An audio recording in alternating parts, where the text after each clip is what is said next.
Tá todo mundo me ouvindo e me vendo? Faz assim, só para eu ter certeza agora que não tem nenhum problema. Amém. Vamos prosseguir.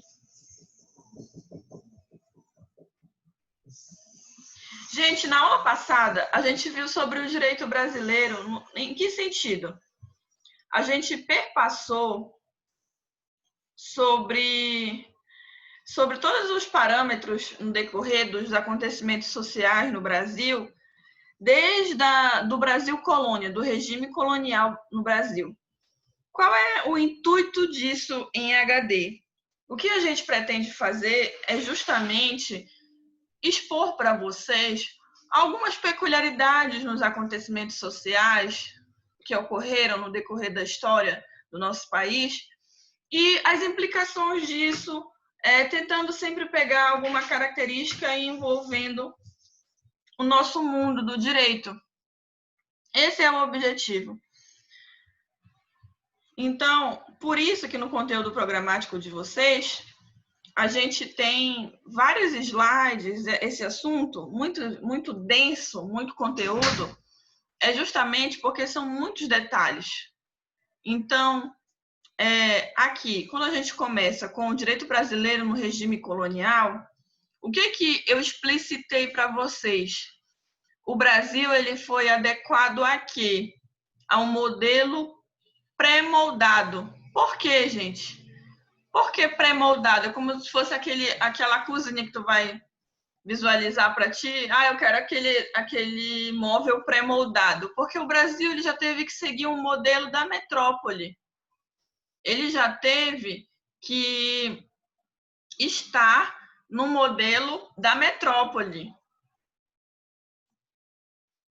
E ele teve que se adequar. Não tivemos nenhum elemento gradual e paulatino com relação à aplicação de direito, de forma como proceder. Então, por quê? A partir dessas expansões ultramarinas, o que a gente teve, gente? Exploração. Então, a gente teve essa exploração acirrada e o Brasil, ele foi um dos explorados. Tanto é que quando a gente fala que ele é um projeto da metrópole, a gente não pode dizer, consequentemente também, a gente diz, aliás, consequentemente também, que o quê, galera? Foi os costumes dos indígenas que imperaram na nossa região? Não, né? Foi o quê? Foi os ditames dos lusitanos, da coroa portuguesa. Então, você que anotou isso aí, resumidamente, na aula passada, é justamente isso que eu estou reiterando para você. Então, a gente tem que marcar o quê? Uma questão o quê? Exploratória, que o Brasil era o quê? Uma possessão lusitana portuguesa, né? De Portugal. Então, o Brasil, os moradores realmente aqui da nossa terra, indígenas, por exemplo, e até mesmo a mão de obra escravocrata que posteriormente se deu aqui pelo fato dos indígenas não se submeterem a tal regime de mão de obra. Também não conseguiu, ainda que eu tenha uma grande massa, né, de pessoas afrodescendentes, eu não tenho a cultura desses povos se sobressaindo aqui nesse momento com relação a poder. É isso que eu estou dizendo. Ah, professora, mas a cultura deles é muito vasta, muito diversificada, é o que a gente mais tem no nosso país, sim, hoje. Mas quando eu falo para vocês de se sobressair, não é questão de parâmetros culturais, de que a cultura portuguesa era melhor. Veja, eu não estou falando isso de modo algum. Eu estou falando que foi justamente a metrópole que se impôs para que todo o trâmite na colônia se desse. Tudo o que acontecia na colônia era a mando da coroa. Tudo o que falava mais alto, de fato, era o que realmente Portugal queria. É isso que eu estou querendo te dizer, com relação às vontades e às leis. Lembra que a gente mencionou de leis de caráter geral e forais? Eu estou falando justamente aqui de aconselhamentos que a metrópole dava para como proceder na colônia. Essa era a grande sacada aqui. Então, eu tinha desde o quê? Privilégios, eu tinha uma vontade unilateral existente. Eu não tinha bilateralidade nenhuma quando a gente cita, por exemplo, sobre negócio jurídico em direito civil. Eu estou falando aqui justamente de uma via única, não de mão dupla. Então, a vontade da coroa era imposta à colônia. Então, eu tinha uma vontade monolítica, uma decisão unilateral, não tinha bilateralidade alguma aqui nas relações sociais. Então, as leis e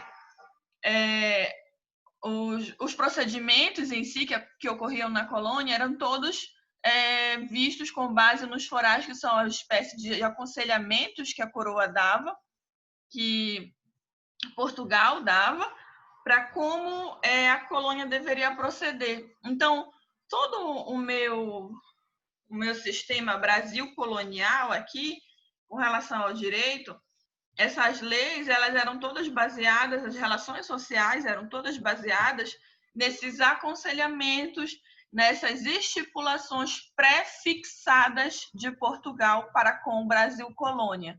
Deu para entender? Então, eu não tenho um surgimento gradual, eu não tenho uma base cultural forte dos povos já existentes na região que se impunha. Eu tenho, na verdade, todo o elemento principal focado na coroa portuguesa que irradiava para os povos aqui existentes e para todo o território. Então, a realidade colonial era totalmente distinta da metrópole, né? Aqui, o Novo Mundo, como era conhecido, as peculiaridades da terra, ela exigia regulamentações mais específicas, né? A gente exigia mais especificidades, não sendo suficientes essas leis gerais e a doutrina europeia. Então, quando eu falo a nível legislativo, qual é o meu grande pensamento aqui a ser fixado? É que eu tinha essas leis gerais, esses aconselhamentos, só que perceba, a minha realidade colonial é totalmente diferenciada da metrópole portuguesa, da metrópole lusitana. Então, a coroa agora se viu obrigada a gerar paulatinamente essas leis, elementos específicos para que fosse totalmente aplicado à colônia, porque era uma realidade diferenciada, gente. Por exemplo, as capitanias hereditárias, que a gente vai falar aqui mais à frente, justamente por conta dessa proteção às terras, que era o principal objetivo de Portugal, era proteger o território, né, das ameaças dos demais povos europeus que poderiam vir aqui e tirar a colônia de Portugal, né?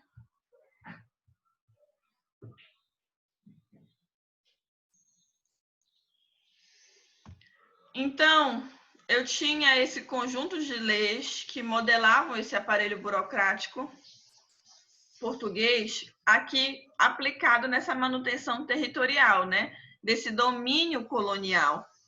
Então, a grande questão era essa. E a influência, aqui, esse comentário aqui de Pereira, ele também menciona a influência do quê? Do cristianismo, com relação às ordenações portuguesas, que a gente vai falando mais abaixo, que foi justamente também uma outra fonte doutrinária do direito lusitano, porque essas ordenações, esses padres, eles chegavam aqui e eles tinham um proceder, tinham um direito sacro diferenciado. Veja, aqui eu estou falando de indígena, eu tenho pagelança, eu tenho N situações com relação aos costumes e cultura indígena. E eu chego com as ordenações jesuítas, manuelitas e tantos itas, querendo o quê?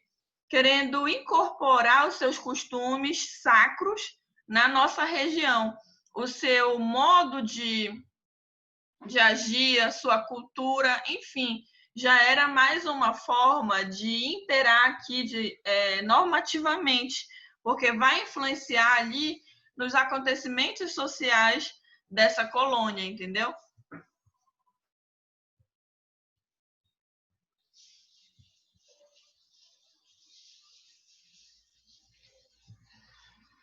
aqui, no início da colonização e a aplicação do direito, a gente teve esses forais, né?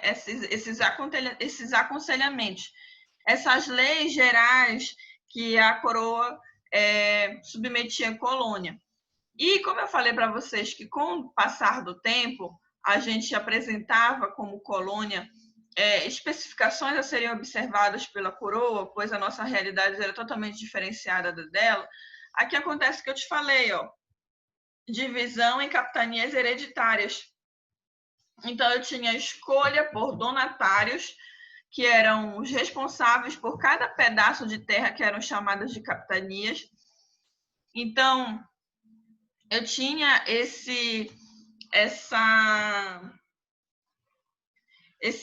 uma forma de preenchimento territorial, entende? Para que eu não tivesse só um foco ali, uma aglomeração, digamos, como a gente diz hoje, a nível de pandemia, justamente para que a gente tivesse um domínio maior, para que a coroa tivesse um domínio maior com o fato de se explorar as terras, para o fato de que essas terras tivessem esse preenchimento para dar uma forma de segurança, de domínio territorial. Essa era a grande sacada nesse momento, quando eu falo de capitania hereditária. Então, cada donatário, ele tinha forma de administrar, de legislar, de acusar, de julgar no seu pedaço de terra ali, entendeu? Então, isso também já foi uma grande modificação quando eu falo de legislação em Brasil Colônia.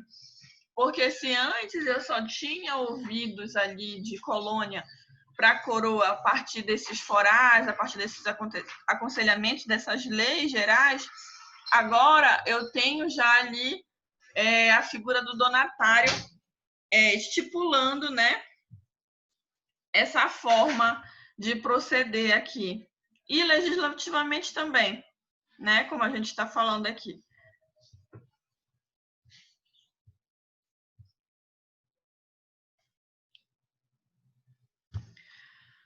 Aqui eu acabo que eu tenho a figura de governadores gerais, de ouvidores gerais, tem a existência aqui do primeiro tribunal a nível jurídico. Os surgimentos, né, gente, vão se desenhando justamente pelo fato do Brasil ter agora essa nova realidade de capitanias hereditárias divididas, de donatários com essas N funções que eles representavam para cada capitania que era de sua responsabilidade.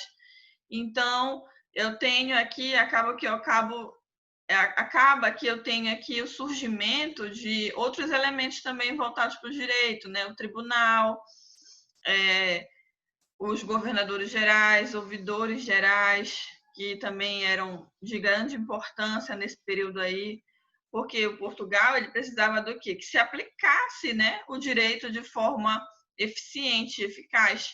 Então, eu tenho todo uma incorporação aqui de elementos que se voltam para benefício da coroa.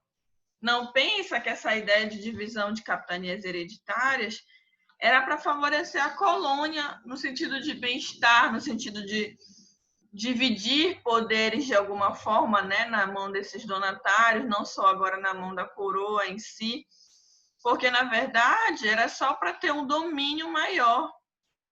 Portugal queria ter um domínio maior no Brasil, né, a nível territorial. É só tu parar para pensar, olha o tamanho do Brasil, geograficamente.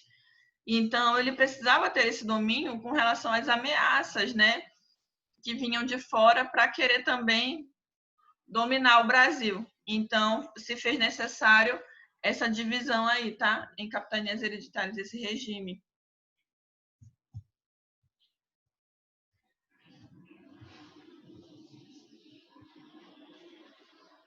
Aqui, eu falo das ordenações novamente, justamente nas influências delas, porque aí eu já tenho vinda de Inquisição, essa questão de heresia. Veja como os índios eram tratados. Eu tinha esse tema muito latente, né, nesse momento, porque o direito sacro era totalmente diferenciado, então os índios eram julgados hereges, e todo e qualquer comportamento do colono, nesse momento eu já não tenho só o indígena em si, né? Eu já tenho já miscigenações acontecendo, eu já tenho outros moradores aqui, outros colonos. Então, todo comportamento que saía da linha do comportamento português, eu já tinha esses julgamentos por parte das ordenações que tinha como heresia, né? E a importância dessas ordenações para a economia aqui também foi tamanha.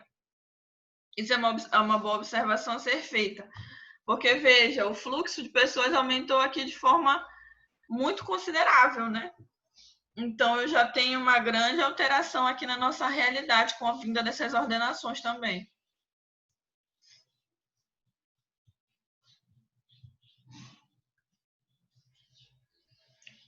Então, aqui, olha, gente, a gente sempre vai reiterando elementos que a gente já citou. O Brasil, ele sempre foi o quê?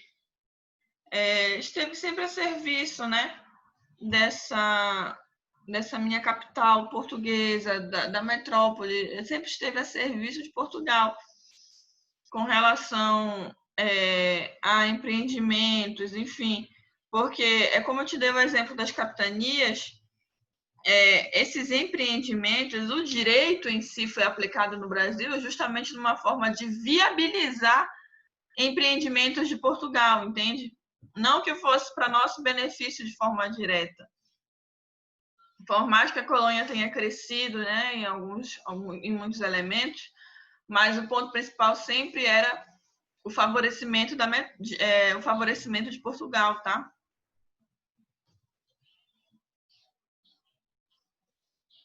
E aí, quando eu falei para vocês das ordenações, eu sempre tenho influência aqui de quem?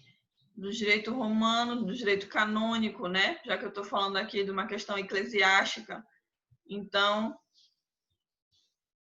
eu pego essas características também, tá?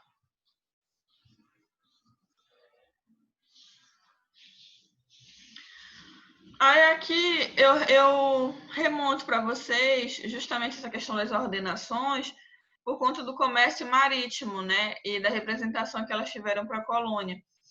Justamente como uma forma de,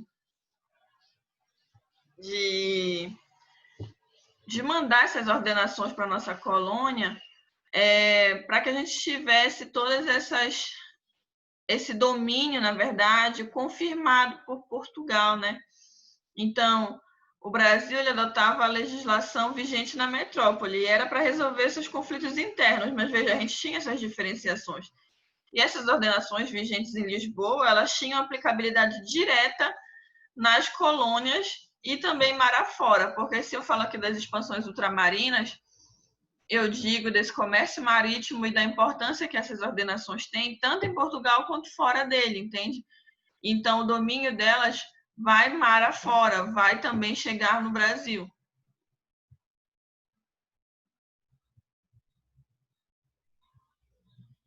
Aí aqui eu menciono o papel dos juízes, né, que eles exerciam esses atos de caráter puramente jurisdicionais e adentravam no campo administrativo também.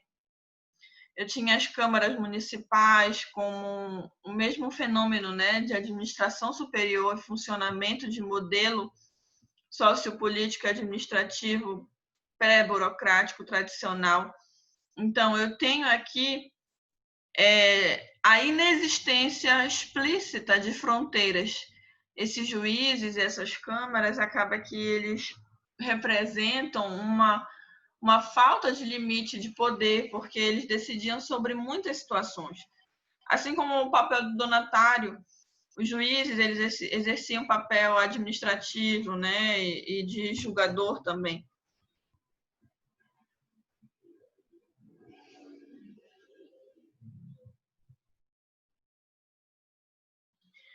Eu tenho, então, aqui justamente a composição desses juízes, dessas câmaras, a nível de que as autoridades portuguesas, de fato, pudessem manter esse poder quase que ilimitado. Porque o papel deles era também, de alguma forma, como eu falei aqui desde o início para vocês, não de favorecer a colônia, mas, de alguma forma, beneficiar Portugal, por estar ali sempre a par do que acontecia e julgar todos os acontecimentos de forma que Portugal se favorecesse, tá?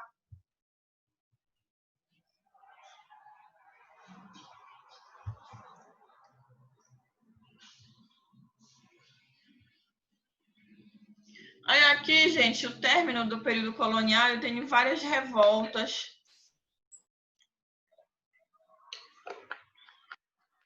Acaba que os colonos não suportam esse poder ilimitado por parte de Portugal.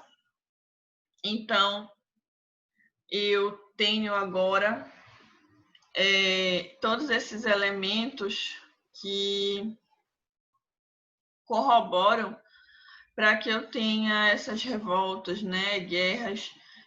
De fato, é uma questão de descontentamento, né, que o Brasil colônia apresentou. E confirmado tudo no final por o quê? Pela independência do Brasil.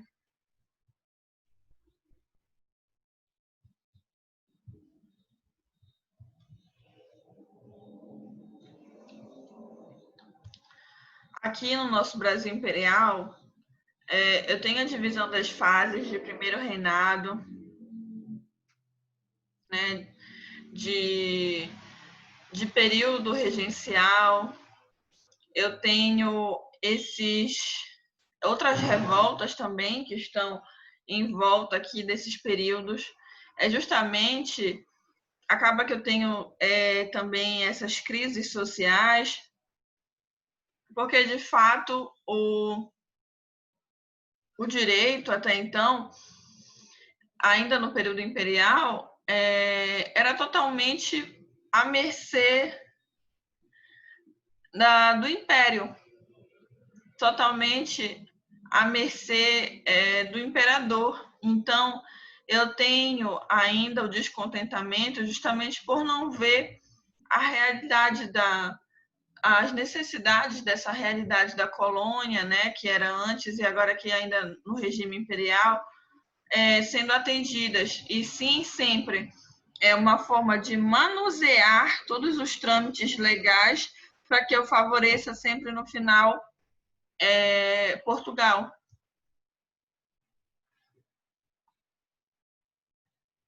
Depois dessa independência brasileira e com a renúncia de Dom Pedro, tem essa vitória da parte dos liberais, né? Acaba que eu tenho uma divisão ali de categorias na sociedade com relação aos conservadores, que era no chamado período regencial. Tem os liberais e os conservadores.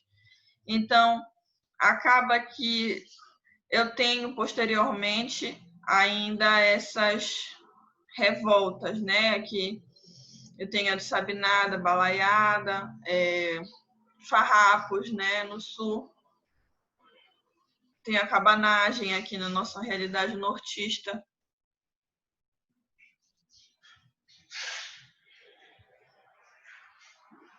E o segundo reinado, ele continua a ser marcado, assim propriamente dito, por essas lutas civis.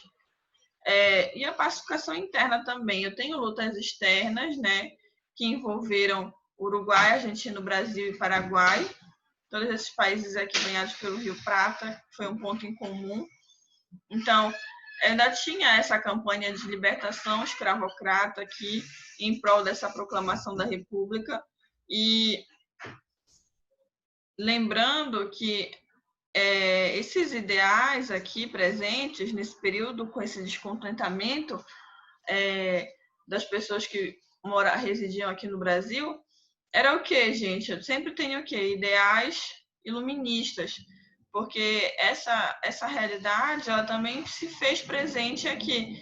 Então, eu tenho lá igualdade, liberdade, fraternidade, né, os ideais da Revolução Francesa também querem ser aplicados aqui, porque as pessoas acabam que estão mais suscetíveis a essa racionalidade, a esse século das luzes que teve tamanha importância na realidade europeia, que também querem aplicar aqui, né, essa cientificidade e essa busca dos direitos inerentes ao homem para que eles sejam também respeitados. Daí eu falar também aqui de libertação de escravos, dessas revoltas, enfim.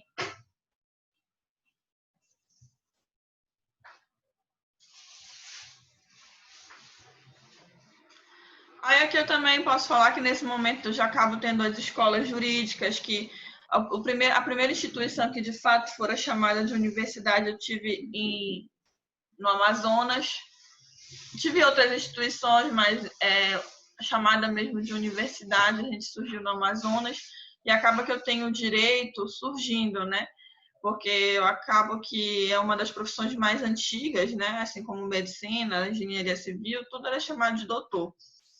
Então, a gente tem aqui outras peculiaridades que vão surgindo, né? Na nossa realidade brasileira. E aqui eu tenho o surgimento de documento jurídico pós-independência, que é a Constituição de 1824, que é um marco na nossa história, assinalando a forma monárquica de governo, né? Eu tinha o Império.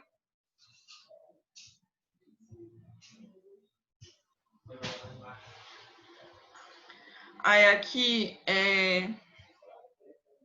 tinha essa vitaliciedade, essa hereditariedade, e aí responsabilidade do chefe do Estado perante as consequências dos atos outorgados, obtendo dessa forma o monarca todos os poderes por meio do poder moderador.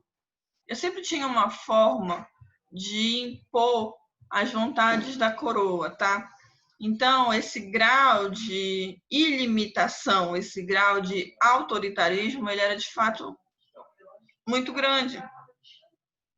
Então, com certeza, eu estou muito longe de presenciar aqui o regime democrático de direitos, tá? Muito longe, porque eu não tinha participação popular das decisões políticas do Estado. Então, o poder era explicitamente centralizado nas mãos do imperador.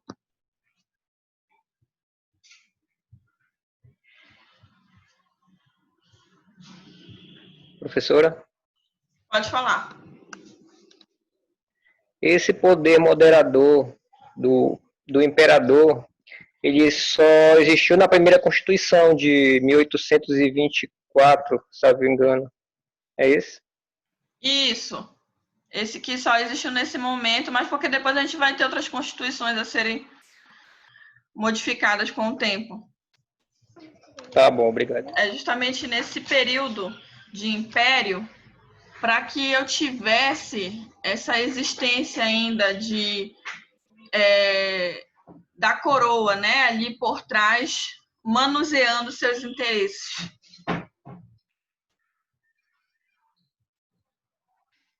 Aí aqui, eu falo no século XVIII, já tenho a mineração, eu já tenho uma outra forma, eu tenho um fluxo populacional, uma demografia crescente aqui no país. Então, eu tenho essa autoridade política de senhores de terra se sobressaindo na nossa realidade, né? Eu já acabo que, desde na verdade, essa divisão de capitanias hereditárias, eu já posso falar que eu já tenho a figura de latifúndios sendo inserida aqui na nossa realidade. É por isso que isso é uma coisa muito forte na nossa realidade brasileira, né? Que se soma ao fato de ser um agroexportador, e aí a gente tem essa ideia de latifúndio muito forte na nossa realidade. Daí a existência de legislações voltadas para a reforma agrária no nosso país, desde essa realidade aí de capitanias hereditárias, na verdade. Então, eu já tenho agora essas câmaras municipais integrantes pelos grandes proprietários rurais. Olha só, quem compunha essas câmaras? Os grandes proprietários rurais. Eu já tenho agora aqui esse imaginário que ainda hoje que impera, né? Na verdade, não é imaginário, é uma realidade que já está envolvida aí nesse momento, com a figura agora também de uma forma de poder nas mãos dos grandes proprietários rurais.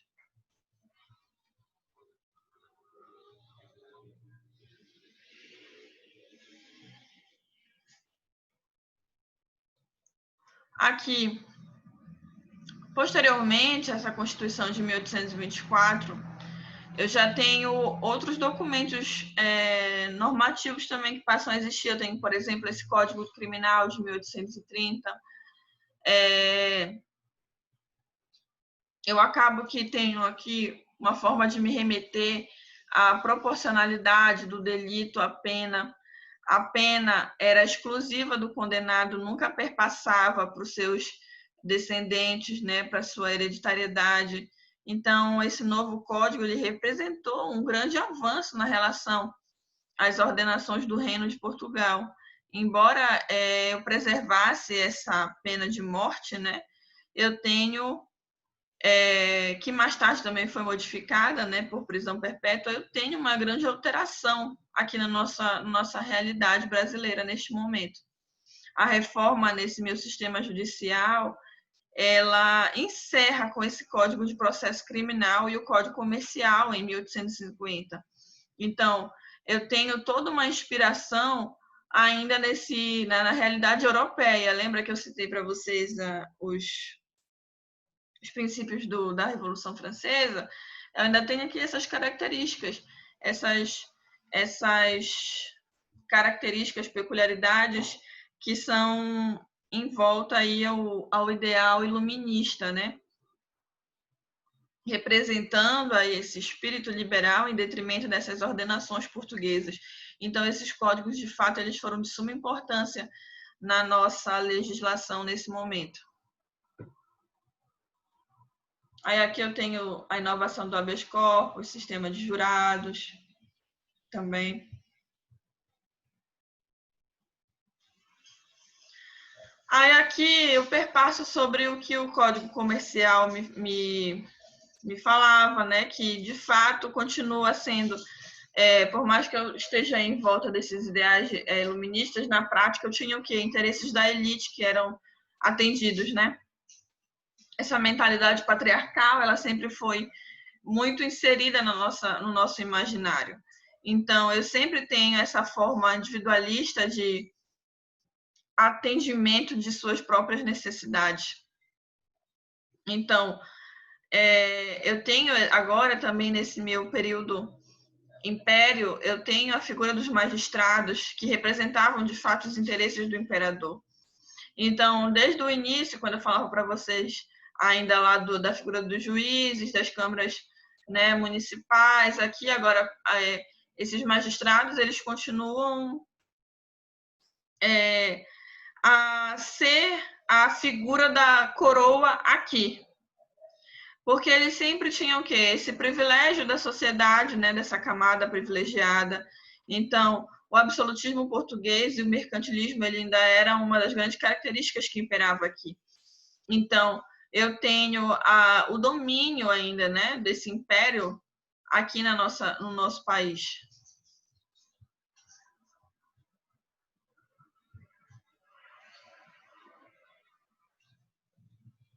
Aí aqui eu falo ainda mais características sobre os magistrados, porque eram tidos como funcionários, né, do Estado, porque eles eram responsáveis pela consolidação desse sistema pátrio jurídico, né?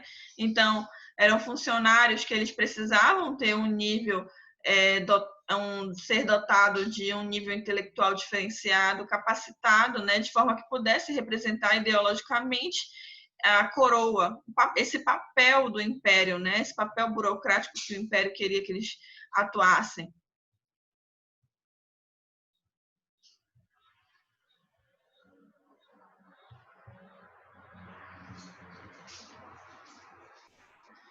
Aí aqui eu tenho 3 grandes mudanças capazes de atingir aqui o magistrado nessa época. Eu tenho a primeira em 1832 e a segunda em 1841, com esses códigos de processo criminal.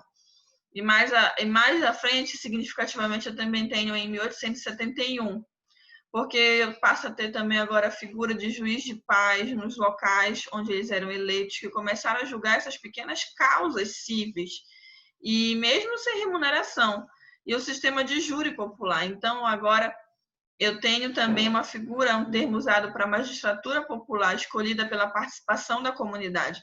Veja, nesse momento, eu já passo a ter uma forma mais eletiva que está nas mãos da grande massa, né, da população. Daí eu chamar dessa magistratura popular. Porque agora eu tenho um papel do magistrado marcado ainda por esse individualismo, mas que, de alguma forma, já passa a ter essa novidade aí, que já tem mais nas mãos da grande massa, né? Essas eleições, onde esses juízes de paz, por exemplo, eram eleitos, começavam a julgar essas pequenas causas, e eles já eram, né, até mesmo julgar sem remuneração, por exemplo. Eu já passo a ter um caminhar de formiguinha, né, gente? Mas eu já vou tendo pequenas alterações, mas que na verdade são muito significativas para a realidade no geral.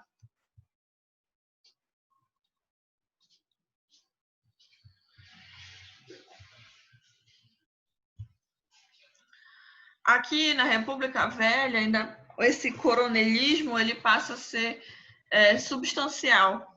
Aqui nesse período de República Velha, eu falo desse enfraquecimento do Império, né?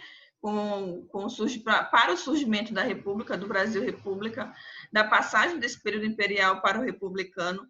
Então, eu tenho muitos ápices, e um deles foi, por exemplo, a Guerra do Paraguai, que levou a esse fortalecimento de militares no país, levando a ter esses conflitos entre militares e governantes.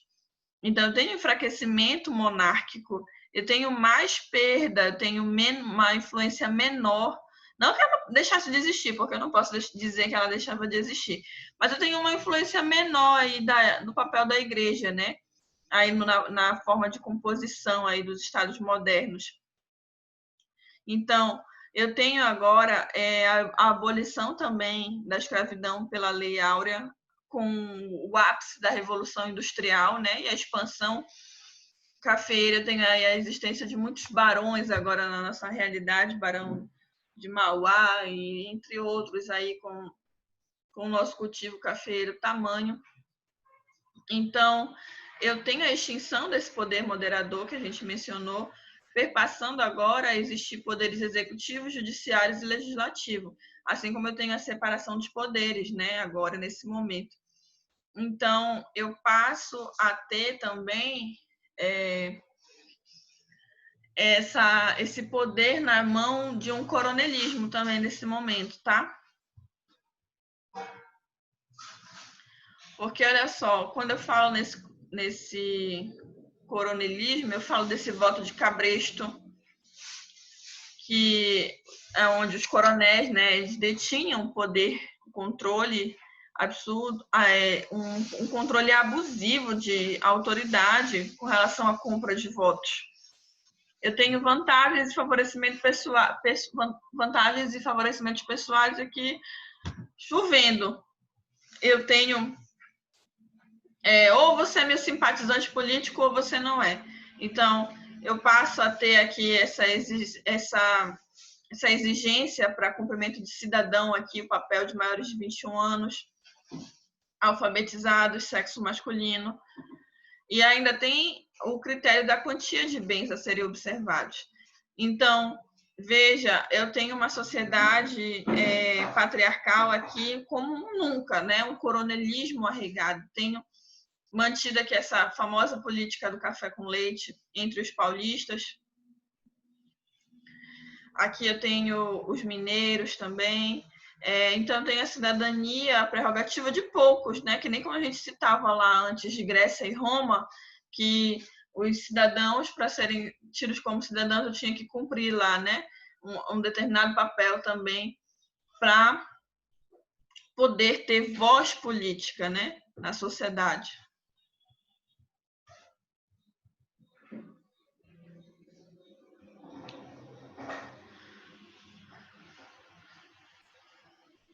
Aí, lembrando, né, gente, eu tinha o quê? Apenas 16% de população alfabetizada no Brasil.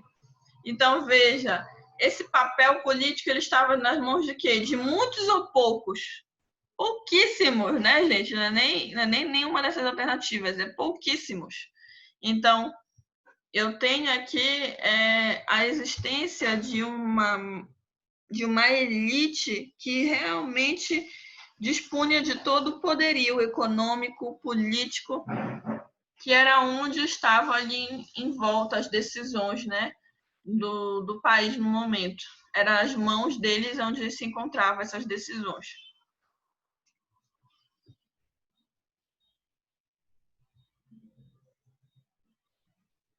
Daí eu falo também da dificuldade grande, né, que a sociedade vai ter o quê?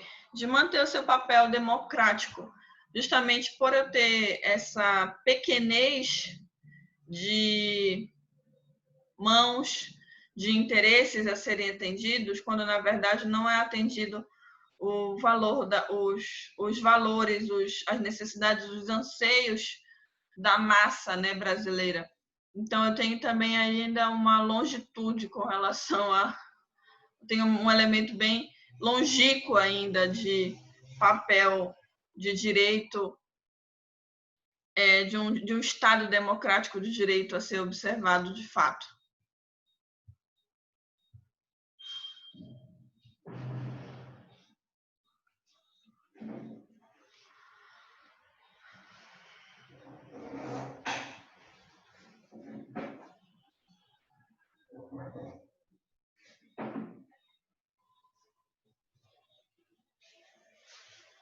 Então, eu falo justamente que está longe disso, gente, porque quando eu falo de democracia, eu falo o quê?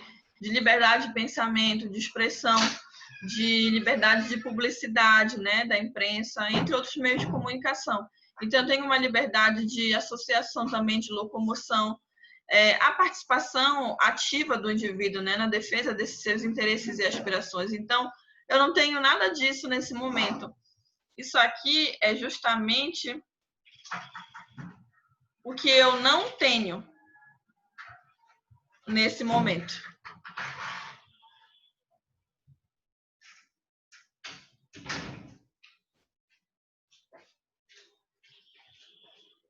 Para que eu possa ter o quê?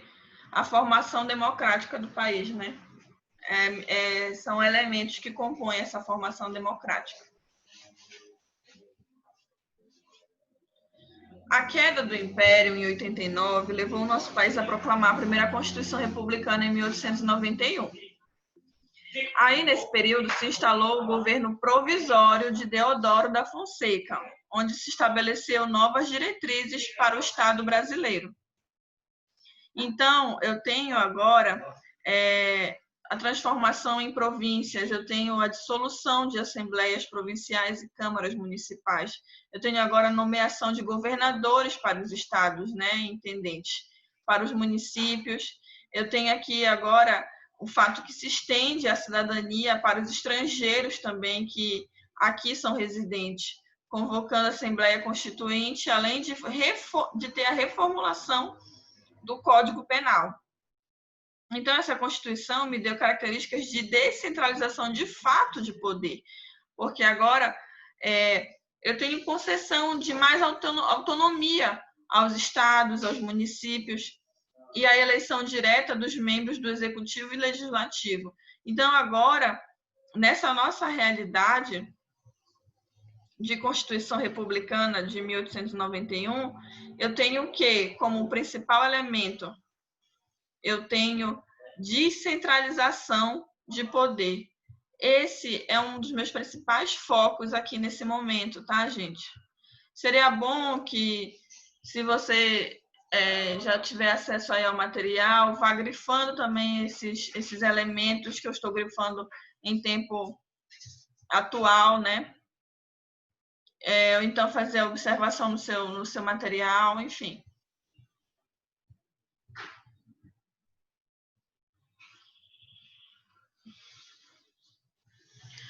Aí aqui é mais uma coisa, né, gente? Eu tenho muitas influências no nosso direito. A Revolução Francesa, eu tenho movimentos revolucionários também americano. Além de demais, eu tenho a Constituição do México, que influenciou. Eu tenho muitas influências, onde no século XX eu tenho esse estabelecimento de um regime democrático participativo. Então, essa organização política, ela se deu também com base em muitos acontecimentos no mundo todo. A expansão dessa liberdade, ela é vista justamente como a principal finalidade, né? a principal forma para que se alcance esse desenvolvimento, que ele justamente consiste em quê? Desenvolvimento agora é associado a quê? A eliminação dessa privação de liberdade, onde eu tenho aqui limitação de escolhas e oportunidades também para que essas pessoas elas consigam ter o seu papel democrático existente, né, na sociedade, ter participação popular, ter participação política, ter o seu papel de cidadão cumprido. Claro, gente, eu tenho muitas limitações ainda aqui nesse momento, né? Eu não posso falar que eu tenho aqui a democracia em todos os pequenos pontos e observações. O mundo foi galgando, né? Uma coisa gradual, paulatina. Mas, com relação a anteriormente, com relação ao que acontecia anteriormente, eu já tenho mudanças muito significativas.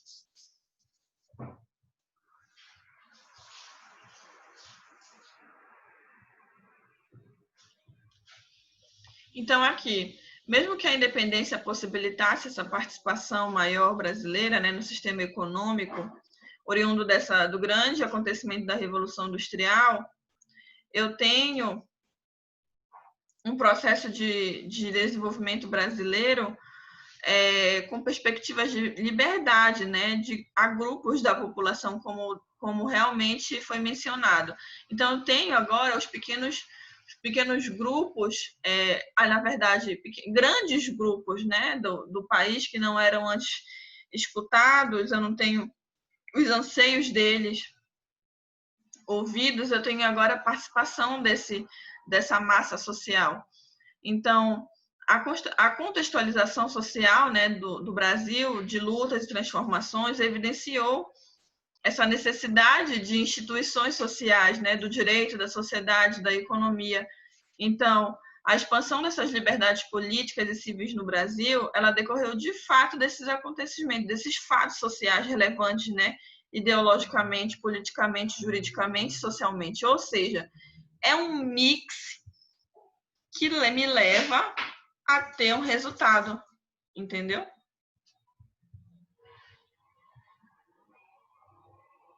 Um mix de acontecimentos. Aí aqui, quando eu falo de Estado Novo, desse período de 1930, com essa Constituição de 34, eu tenho que considerar esses movimentos de lutas populares por cidadania, dignidade, igualdade e liberdade, né? Ainda que os ideais iluministas, por exemplo, que justamente foram avanços alcançados pela classe média burguesa na sociedade brasileira, sociedade média e burguesa, né? Então, essa Carta Magna, ela me expressou peraí, gente, porque ainda tem gente entrando. Ela me expressou um grande avanço, né, para os trabalhadores. Aqui, nesse momento, eu tenho a consolidação das leis do trabalho, eu tenho muitos avanços laborais aqui nesse momento. Esse período aqui populista, varguista, me trouxe um avanço muito grande para legislação trabalhista, onde eu tive a ampliação de direitos sociais, né, a partir aqui desse governo de Vargas, em 1930, com essa criação, por exemplo, de sindicatos, dessa redução de jornada, né, para 8 horas, da criação do salário mínimo, as férias remuneradas, entre muitas outras medidas. Então, eu tenho aqui, de fato, acontecimentos sociais que me levaram a mudanças muito grandes, bem significativas aqui nesse momento, em especial no nosso âmbito laboral, tá?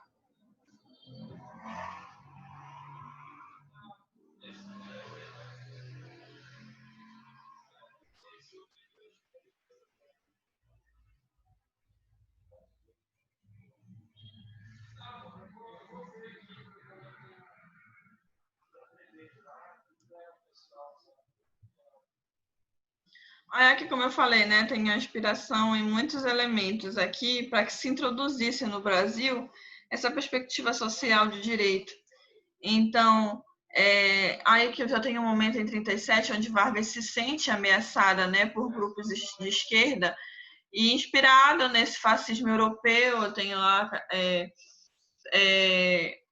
Hitler, Mussolini, Salazar na Espanha, inspirado nesse fascismo da Europa, que a Europa viveu. Ele instaura a ditadura militar do Estado Novo, né? Essa carta magna elaborada no Brasil, ela é marcada por esse autoritarismo e centralização de poder político também. Tem esses elementos. Ele trouxe favorecimentos sociais, mas quando se sentiu também ameaçado no poder, ele apresentou essas características fascistas. Então, embora esses trabalhadores eles tenham de fato conquistado muitos direitos, né? Esses anseios sociais foram ouvidos de uma forma muito grande, como nunca antes fora. Eu tenho aqui também essa manutenção de privilégios pela elite proprietária, que continuou ditando, né, as regras do jogo, justamente por eu ter agora aqui essa estrutura fascista, né, de alguma forma, com essas características, imperando também aqui no Brasil. Por conta de domínio de poder, né? Então, essa minha Constituição, ela teve, na década de 30, ela teve esse objetivo de proteger e manter esse poder, acarretando um regime que não era democrático, né? Que o povo não teve essa participação, de fato, nas decisões políticas, instaurando-se até pena de morte com eleições. E as eleições voltaram a ser indiretas. E Getúlio, ele se elegeria, ele elegeria, na verdade, ele elegeria o seu sucessor para governo, né? Permitindo que o governo, o seu partido político ali, expurgasse quem era a favor ou contra do seu regime, né? Centralizando esse poder ainda, exercendo ali o papel do executivo, do legislativo, podendo até dissolver o Congresso Nacional, podendo expandir esses decretos-leis também, se fosse o caso, extinguindo partidos políticos, né? Essa multi-oportunidade de poder do cidadão e de ter essa variabilidade de partidos políticos também agora foi abolida. Havendo também censura prévia, né? Estendendo esse mandato presencial até a realização do plebiscito, que nunca, de fato, foi realizado. Então, eu tenho essa característica desse fascismo europeu aqui muito latente nesse período também. Quando eu falo da Constituição de 46, eu falo justamente agora aqui com a eleição de Eurico Gaspar Dutra, em 45, após a deposição de Getúlio Vargas, né, com a criação da Assembleia Constituinte para a elaboração da Carta Magna de 1946. E esse critério democrático ele foi confirmado com a participação dos vários partidos políticos para que representassem esses anseios diversificados da população, né, ideologias diferenciadas. Então, eu tenho agora a existência de mais partidos políticos para que fossem representados na Assembleia Constituinte. Eu tenho esse objetivo de eliminar, de fato, o autoritarismo, né, desse regime do Estado Novo, Então, essa minha outra Constituição, de 46, eu tenho agora a preocupação de delimitar a separação dos três poderes, de fato, para que eu mantenha esse critério democrático. Então, o princípio da separação dos poderes agora é um grande elemento que vai confirmar, que vai corroborar a minha democracia, o meu Estado democrático de direito, entende? Porque ele vai confirmar esse caminho justamente para que eu tenha separação dos poderes, para que eu não tenha essa centralização. Grava uma coisa em mente, desde o Brasil colônia, o elemento maior que foi contra todo um caminho democrático que o povo tinha anseio era o quê? Justamente essa centralização de poder que faz com que as massas não tenham os seus anseios atendidos. Então, justamente a separação, o princípio da separação dos poderes, que está ali presente na nossa Constituição Federal da década de 80, de 88, é justamente isso, essa representação, para que eu tenha uma representação totalmente contra centralização, contra a ditadura, contra essa necessidade de poucos apenas a ser atendida, entende? Para justamente eu ter uma preocupação maior com essa influência desses três poderes, para que essa centralização de poderes não acontecesse mais, justamente para que eu escutasse os anseios sociais, de fato, de uma forma democrática.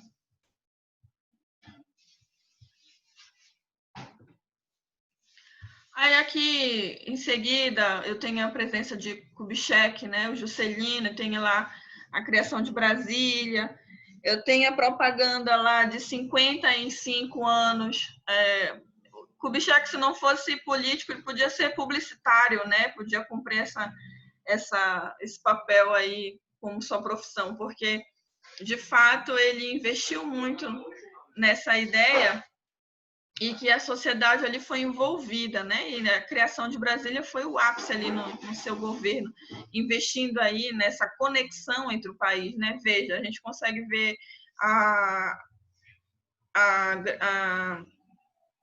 o elemento muito grande geográfico aqui no nosso país, né? A gente tem um país muito grande, então esses governos, de fato, eles investiram nessas conexões em estradas, o transporte foi um elemento muito importante, né? E aí, para a economia, claro, energia, indústrias de base, de alimentos. Então, ele governou de 56 a 61. Posteriormente a ele, eu tenho a presença no governo de Jânio Quadros. Aí eu tenho lá até aquele... não sei se vocês já estavam nascidos nessa época, não sei se tem alguém aí, mas varrer, né, a corrupção com a vassourinha, era a propaganda dele, varre, vassourinha, a corrupção, né? Então, eu tenho aqui, agora, com o Jânio Quadros, a realização de outras reformas de base, com esse viés também nacionalista, com o estabelecimento de monopólio estatal sobre a importação do petróleo, que foi um dos grandes elementos regulamentados aí, para que eu tivesse esse retorno, né, de lucro do exterior, com decretos todos muito relacionados a esse âmbito econômico, com o objetivo justamente também de desapropriar terras ao longo de rodovias e ferrovias federais, justamente para que eu tivesse também esse transporte aí valorizado nesse âmbito no país, para que a economia tivesse melhores resultados. Então, do mesmo modo, ele pretendia também realizar essa reforma agrária.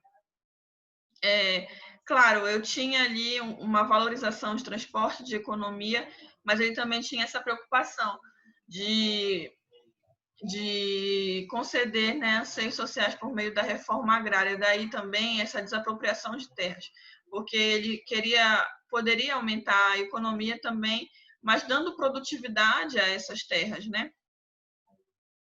Por meio também da elaboração dessa reforma agrária. Então, eu tenho promessa política de atender essas necessidades do povo brasileiro, mas que foi deixada de lado, né, quando ele foi deposto da presidência em 64. Aí a gente vai dar continuidade a um outro cenário com a ditadura militar, esse conteúdo aqui, ele é muito vasto, ele é muito denso, e a gente fala aqui, a partir de Vargas, já tentando espremer todo o conteúdo para vocês, para que os principais focos, né, sociais e a realização que se relaciona ao direito possa vir a ser explicitada. Então, aqui, posteriormente ao Jânio, a gente vai falar da nossa ditadura militar que aconteceu no Brasil. Então, a gente vai falar isso só na próxima aula, tá, gente?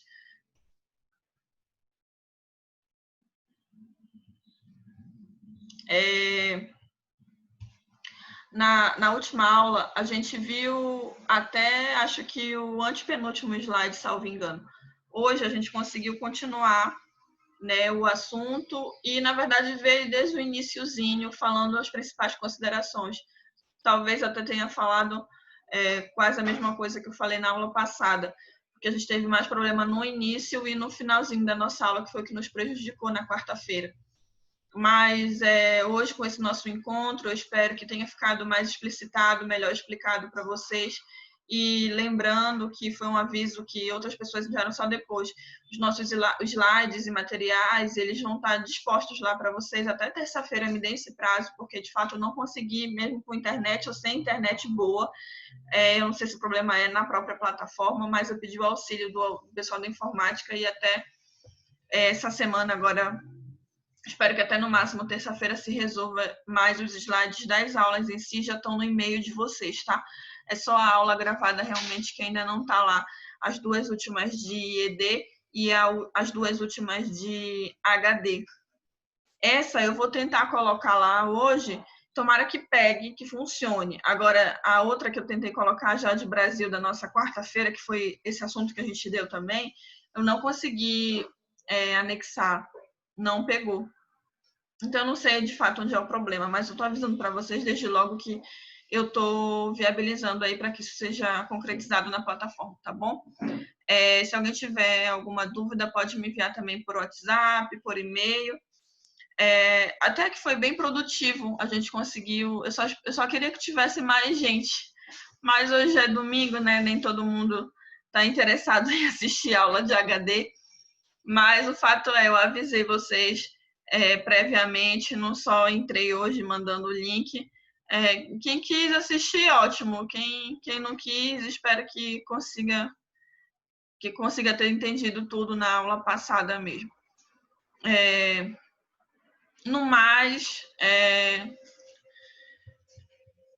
eu finalizo por aqui. Se alguém quiser falar alguma coisa.